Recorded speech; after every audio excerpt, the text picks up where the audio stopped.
we got to see a special screening of Rob Zombie's new film 31. Yes, and it was balls out brutal and did not pull any punches. Neither are we. So check out our review.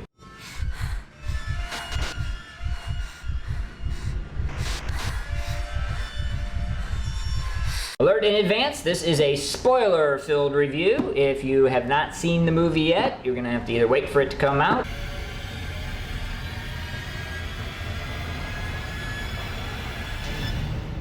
We're back, so you have seen the movie. Now it's time for our motherfucking review. I said in the beginning that Rob Zombie did not pull any punches with this movie. No. We're not pulling any punches with this review. So if you're expecting a little nicety thing, fuck off. It's not gonna happen, okay? Speaking of fuck off, we got a big fuck off to everybody on the internet. Yeah. Yeah. A lot of controversy. Yeah, a lot of whining, a lot of bitching, a lot of going, oh, this movie stinks, oh, you know, this... It was offensive. Oh yeah, real fucking offensive. I think you had some insight into what the hell people should be thinking. So some rants, perhaps. Yes. Oh my god. Maybe I'm biased. I am a huge Rob Zombie fan. Yes. All of his music videos. I've seen him in concert multiple times. I've seen all his movies in theaters. I'm a fan of Rob Zombie. Right there. So with that. It's a Rob Zombie movie, and as much as I love the man, every single thing he does sounds exactly the same and looks exactly the same. Let's be real. Not gonna fucking pretend that it doesn't. I love him, but it does. This is a Rob Zombie movie. It looks exactly like a Rob Zombie movie. Has anyone out there seen House of a Thousand Corpses? It's the same thing. Devil's Rejects. Devil's Rejects. Violent, vulgar, over the top. It's his thing. Yes. So everyone's butthurt on the internet over this movie. Hello, the music video that premiered was called Gore Horror. Yeah. Has anyone seen his music videos before? That's your cue to get the fuck out of the theater, okay, if you can't handle it. So if you're not really sure what Rob Zombie does or what his aesthetic is, it's this. Yes. So let's stop fucking pretending that it's not. So that's my little rant about that. Yeah, so here's a tip for you. If you go in expecting Citizen Kane with exquisite character development and plots and shots and everything else, go fucking watch Citizen Kane. But instead, if you're an adult who would like to see some gritty, hardcore, messy, gore-filled horror, then... Violence. And violence too, thank you very much. Then Rob has definitely delivered on that one and on that front. Okay, so the plot. We're not going to waste a lot of time on the plot because who really cares? Yes. So 5 people? Something like that. So 6 people? Whatever. 1976, they're doing some shit. They get captured by fucking rich people, thrown in a murder factory game that they have to survive different levels over 12 hours, and a lot of people get killed. Really messy. Plot's done. There we go. Easy. Let's rock and roll. So you ask what we like. Oh dear God, what didn't we like? What Be here a while. Yeah, so you know, we'll try to keep it under control. But I'm gonna let you start because I know you want to go. Well, being a woman, I'm sure every woman who saw this movie noticed Sherry's hair was perfect. Okay, the whole time. Yeah, only the women noticed that. Yes, well. It's a little lower. Obviously, I'm aware it's a movie. It was shot over a month. There were cuts and makeup and hairstylists. But we live in a very humid climate. So you do your hair, you walk outside, and it melts. So to just watch her murder people for an hour and a half, and her hair was perfect the whole time. It was heartbreaking and amazing all at once. Just beautiful, perfect hair. And one for the ladies? Yeah, well, saying that as well, I'm going to need to be in a Rob and Sherry sandwich. That's my life goal. That's okay. Yeah. I would be the topping on a Sherry Rob sandwich. I didn't know you were into Rob that way. No, I said topping. Sherry. I don't have to spell it out for you. Jesus Christ.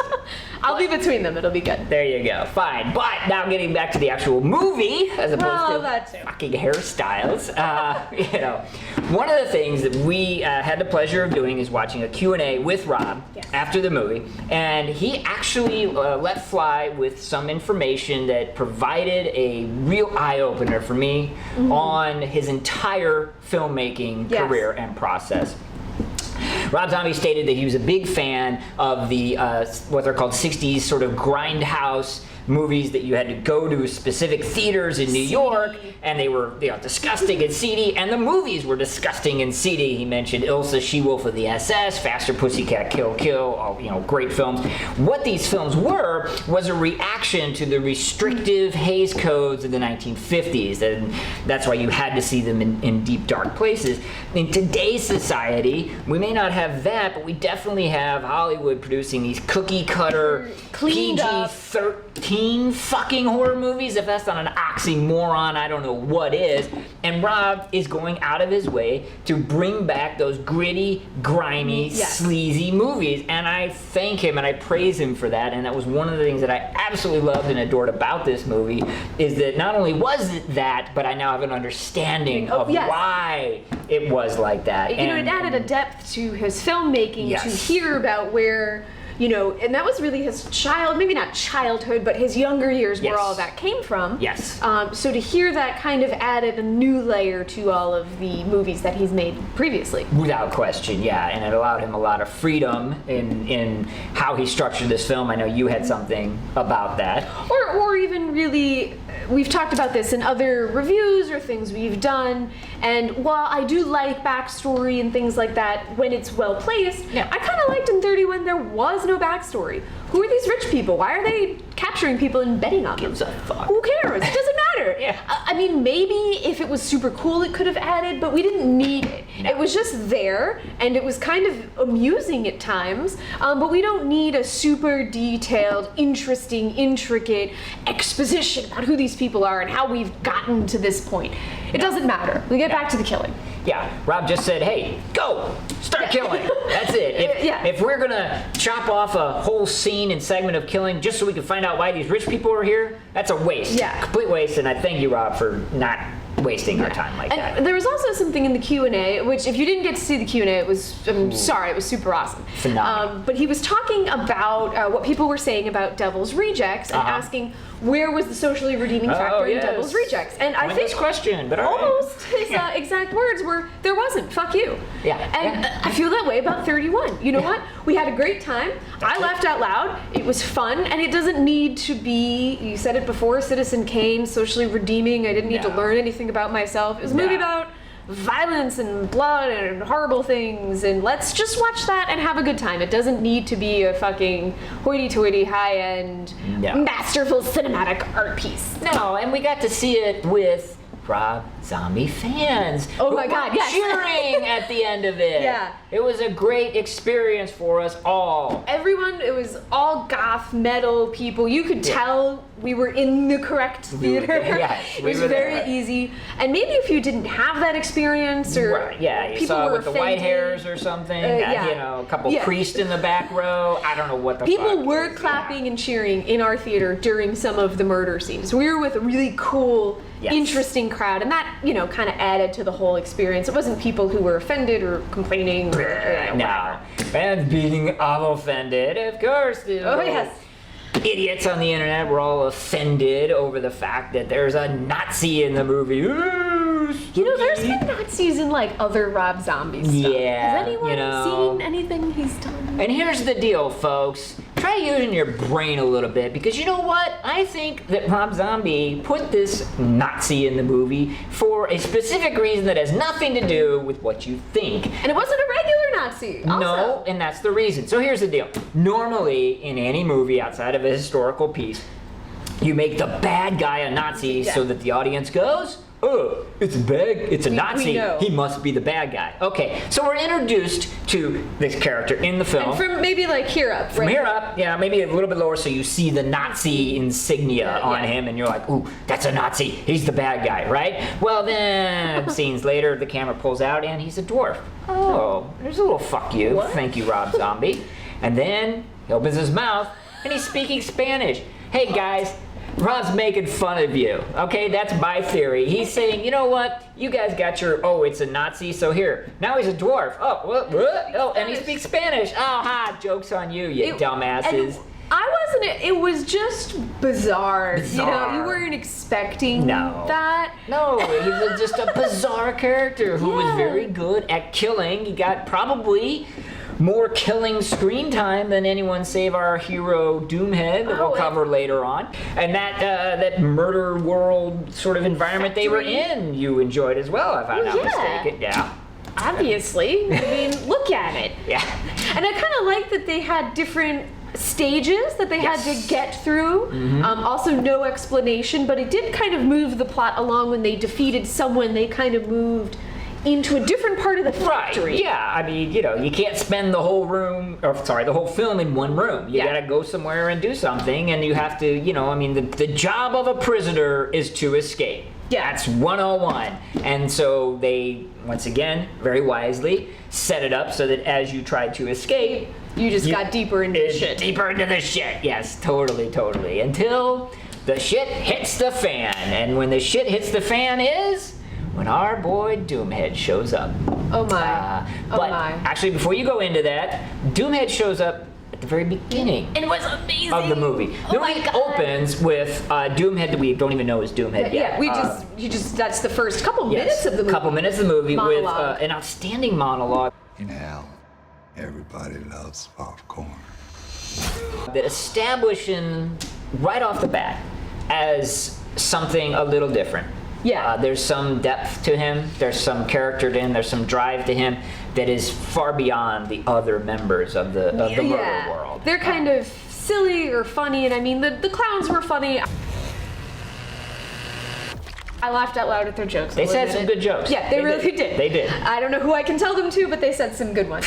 But Doomhead had more of felt like everything he said was very quotable. Yes. In a way, he had some really great, deep lines and a really interesting character and a way he approached murdering as his job, and he took it really seriously. To the point where, you know, he had a nice, not business suit, but like a fine attire. Murder school? That he put on, which you enjoyed that scene, did you not? So he's like punching himself in the face and bleeding and screaming at himself, and then puts on a suit. Yes. Ooh, I didn't know what to do with myself in the theater, because that, besides get therapy, but that was really hot. Really hot. I also liked Otis, so there's some, I have some issues with men. Some is an understatement. But nonetheless, the suit, so that to him, this was, you know, something he took pride in. A job. It was something that he was good at, that he did at. And prior to seeing this movie, I happened to run across an article. Clive Barker was talking about his character Pinhead. Not that there's any similarities between the two, but one of the things that he said that very much applied to Doomhead, my boy, is that a lot of the horror bad guys are the evil mad scientists that explain everything, or your mindless killers, the Jasons, the Mike Myers, or your killer that quips jokes, Freddy Krueger. Okay. Instead, Pinhead, and now as we're talking about Doomhead, was a killer who was keenly aware of the fact that he was killing people in violent, horrible ways, and most importantly, he was okay with it. Yes, and it was something he wanted to do. Which makes him even more terrifying. Yes. That is the type of individual you do not want to mess with under any circumstances. And so the fact that he came in and cleaned up the mess that the others were unable to couldn't do was absolutely brilliant. Richard Brake was just phenomenal. Really, we'll be looking out for him in hopefully more Rob Zombie movies, or any movies. Any movie, really, really brought life to Doomhead, because I think a lesser actor could have screwed it up, wouldn't have been as engaging, and especially could have been cheesy, could have been funny. That first monologue scene, the camera's right here, right there, in his face, and he I was instantly. In the it was so even good. with the caked on makeup, he was still able to emote, to project the charisma, everything. And that was one take. There were no until they got to showing the priest or whatever. Yes. That whole thing was just one go. Really, really brilliant. So I really enjoyed seeing him as Doomhead. Yes. And I think kind of jumping to the end, one of our favorite scenes with him was the end. The very end of the movie. Yes. I mean, it was absolutely perfect from the standpoint that, so you got Sherry, who has some kind of a character development throughout this movie. As people want to make fun, there aren't any. Well, yes, there was. She became kind of a tough girl, a tough lady. She nut up in that movie. She did, yes. And she had reached the breaking point. And so she sees Doomhead, and thank you, Rob. We get a nice shot of her making the fist, then you don't need to say a word. It's game on. Yeah. She knows she's gonna do it, and she's outclassed and outknifed, and it doesn't matter because, thank you God, Rob Zombie. Credits. It ends! That's it. That other perfect horror movie ending, which we don't get that many of.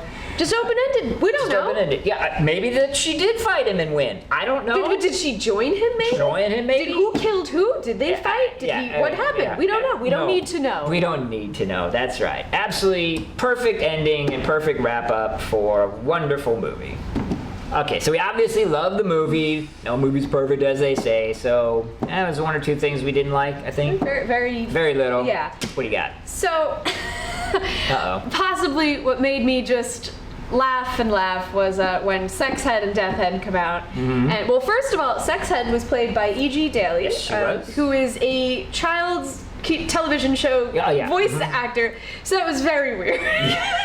Very little confusing. Aside from that, she was dressed up as, I guess, a sexy clown. A sexy clown, Good yes Lord, indeed. I have seen hundreds of that in a 19-year-old girl in the rave scene, and I just eyeballs rolled out of my head with the bad pigtail wig and that under corset thing and tutus. Yeah. Oh my God, those girls exist everywhere, and it just I couldn't that rave scene little kid thing. Might be done. Might be done on that. I know so many of those people, and I wish I didn't. Yeah, you don't need them showing up in a Rob Zombie movie. So very small thing, but I did. Really small thing. Yeah. Probably more germane to our conversation. And fortunately, the whole scene with the brothers and the chainsaw was definitely one that was played for laugh. Like we said, there was some great jokes and it was funny. And then when it came time to dispatch them, or for them to do the dispatching, we've got a whole 5-on-2 scene, and we got 2-on-4 scene, chainsaws. Yeah, you know, Rob, you kind of maybe dropped the ball a little bit. I understand why, but I mean, if you're attacking someone with a chainsaw and there's someone behind you, they can wallop you with a pipe pretty easily. Not a major thing. Again, who cares? We're not there for that. We're there to see them land on the chainsaw and have it cut through them. So, you know, again, like I said, a minor gripe, but it was just something that weird. It was a little weird. Like you're sitting there, you're watching it. Everything else is going along, rocking and rolling, and you know, maybe I got into it. Hey, maybe it sucked me in. Maybe I was like, hey, wallop him in the back with your pipe. I don't know. Figure it out. And then it didn't happen, so I was like, you know, and then we went right back into it. So I was fine. Well, it was a little weird. Yeah. And then I think probably my biggest thing, and unfortunately I can't necessarily put my finger on it or put a name to it specifically, but it felt like the beginning was lacking a certain je ne sais quoi. Something. Yeah, now, not to contradict myself, because we did, and I said specifically, I don't need backstory or explanation. No, you did not. But I'm going to compare this to House of a Thousand Corpses right now. Fair enough. That's a good comparison. House of a Thousand Corpses. We have the four friends that are doing shit, whatever, getting into trouble. Right. And they stop and they meet Captain Spaulding and they go on the murder ride. Yes. And obviously there is foreshadowing because Dr. Satan. Is in later on. Yes, Dr. Satan. But then they get to the Firefly's house. Yeah. And that's when arguably the meat of the movie happens, and the killing and the torture and the weird shit and everything. The meat. Yeah. Literally goes on. Yes. And kind of comparing that to 31, they have a group of friends in the beginning that are doing stuff. It all had to end somewhere. Then they get captured and put into the murder factory.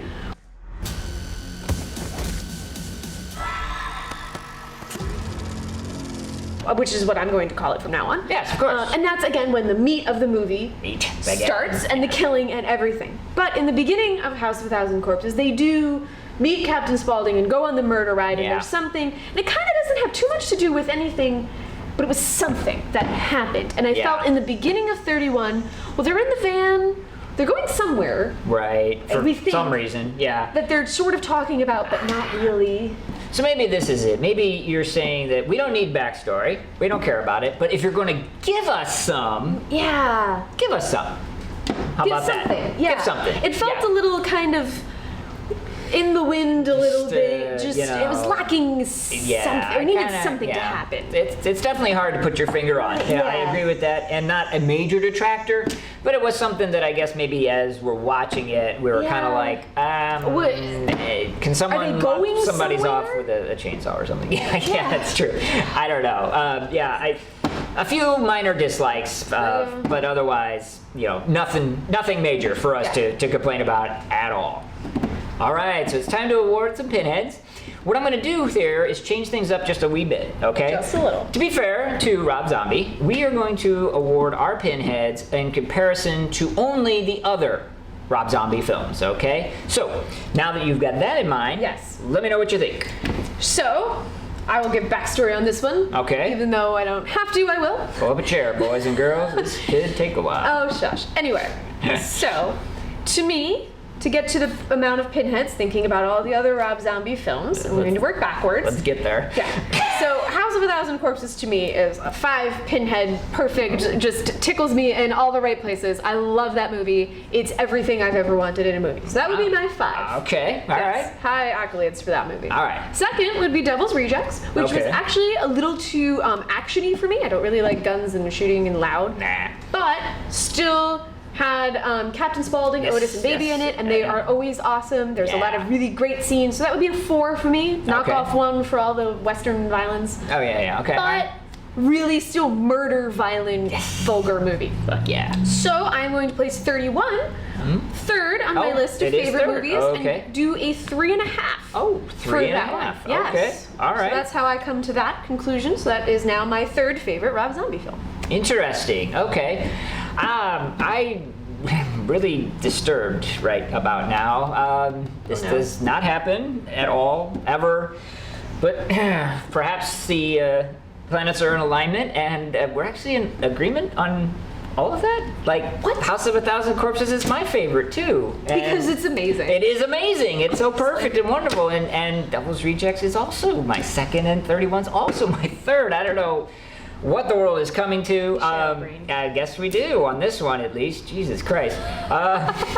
So I'm also giving 3.5 pinheads, and that really makes this an easy one. 3.5, and we've got ourselves. 3.5. 3.5 pinhead movie for Rob Zombie's 31 compared to other Rob Zombie movies. Obviously, we totally love 31. Thank you, Rob Zombie. Thank you, thank you, thank you. And for you motherfuckers that didn't like it or were offended or any of that shit, let us know in the comments below. And also, right over there, you can subscribe to our channel since we post us doing God knows what all the time, as well as on all of our social media, just fucking weird shit every day. Check it out.